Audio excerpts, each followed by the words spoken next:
નમસ્કાર દર્શક મિત્રો, પાટવી ગુજરાતી ન્યૂઝમાં આપ સૌનું સ્વાગત છે।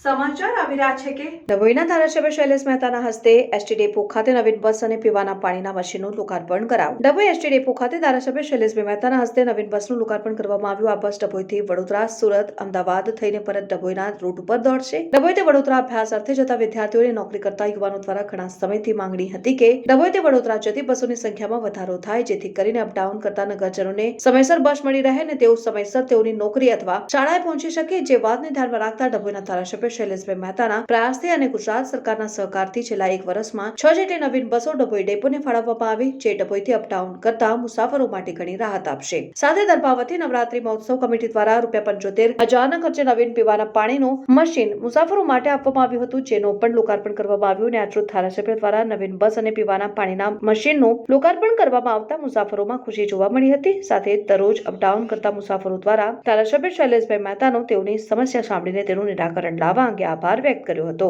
આ પ્રસંગે વડોદરા જિલ્લા પંચાયત પ્રમુખ વકીલ અશ્વિનભાઈ પટેલ, નગરપાલિકા કારોબારી ચેરમેન તેજલ સોની, વિશાલ શાહ, નગર મહામંત્રી અમિત સોલંકી, કારોબારી સભ્ય નીરવ પટેલ સહિત નગરપાલિકાના સભ્યો તેમજ એસટી ડેપોના અધિકારીઓ ઉપસ્થિત રહ્યા હતા। રિપોર્ટર બિલાલ પુરાવાલા, પાટવી ગુજરાતી ન્યૂઝ, ડભોઈ।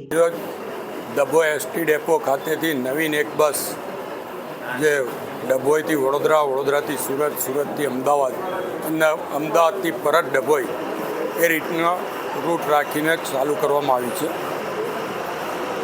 છેલ્લા એક વર્ષમાં સરકાર તરફથી આ ડભોઈ ડેપો ખાતે 6ઠ્ઠી બસ આપવામાં આવી છે।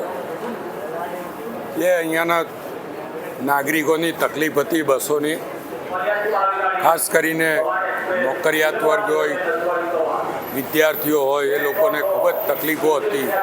એ તકલીફોના નિવારણ માટે વારંવાર સરકારમાં રજૂઆતો કરવામાં આવી હતી અને સરકારે આ બધી બસોની વ્યવસ્થાઓ કરી છે।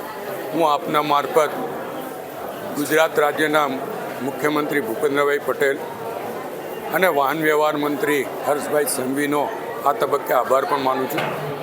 સાથે સાથે ડભોઈ એસટી ડેપો પર આવતા પેસેન્જરોને પાણીની તકલીફો હતી, એ પાણીની તકલીફોને ધ્યાનમાં લઈને ડભોઈ નવરાત્રિ મહોત્સવ કમિટી છે એના દ્વારા આજે અહીંયા કુલર પણ અર્પણ કરવામાં આવ્યું છે। ઠંડુ પાણી લોકોને મળી રહે, આરઓનું પાણી મળી રહે એવી રીતની મશીન અને અહીંયા પાણીની વ્યવસ્થા કરવામાં આવી છે અને આજે એનું પણ લોકાર્પણ કરવામાં આવ્યું છે।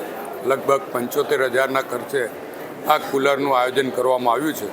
હું ડભોઈની નવરાત્રિ મહોત્સવ સમિતિના તમામ સભ્યોને પણ અભિનંદન આપું છું અને આવી સુંદર સેવા કરવા બદલ એમને આભાર પણ વ્યક્ત કરું છું।